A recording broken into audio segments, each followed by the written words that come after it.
In our rounds discussion on Tuesday, Ben Jensen, who's a registered physical therapist, led the discussion, and it was on concussion and whiplash. And I want to share with you some thoughts that I had during that discussion and some things that we talked about that I think everybody should be aware of.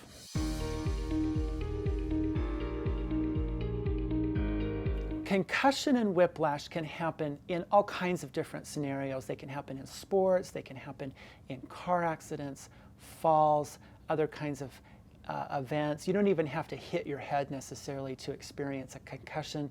You can have a concussion and a whiplash injury from the same event. You could have one or the other. Concussion and whiplash have very much overlapping symptoms. One unique symptom or two that are to concussion are loss of consciousness and post-traumatic amnesia. So maybe you don't remember the event. Those are very unique to concussion, but headaches, even a fogginess, other kinds of symptoms can be present with both situations.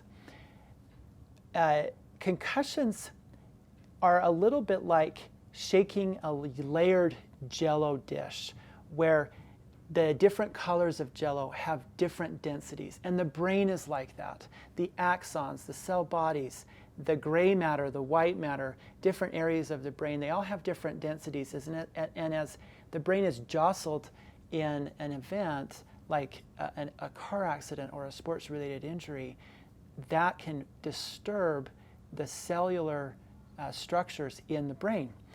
In the cervical spine, the ligaments especially and the capsules around the facet joints can also experience microcellular damage that significantly affects the function of those ligaments. We talked about how imaging studies are not very sensitive to concussion or to whiplash. And yet both of these situations can significantly affect the quality of life of the patient. Patients can have a concussion and really be in a bad state. They can have a whiplash injury and really struggle. And then they can have an MRI scan or a CT scan or x-rays, and the physician or provider may say, well, everything looks okay. Well, everything's not necessarily okay just because a CT scan is normal or an MRI scan is normal.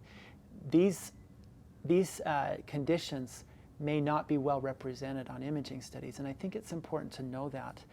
And it's also important to know that if you've been in an accident, if you've been injured in a sporting event or taken a fall or something, and you can't concentrate, your neck hurts, your quality of life is decreased, you're falling asleep, you're having some blurred vision, some ringing in the ears, all of these things are significant, and we want to make sure that you feel validated having these symptoms. Patients have these symptoms all the time, and it's important to see a provider that has expertise in these areas that can help differentiate what's coming from the concussion, what's coming from the whiplash injury, is one or both present, and to start to formulate a treatment plan that helps you recover as effectively and quickly as possible and get your life back.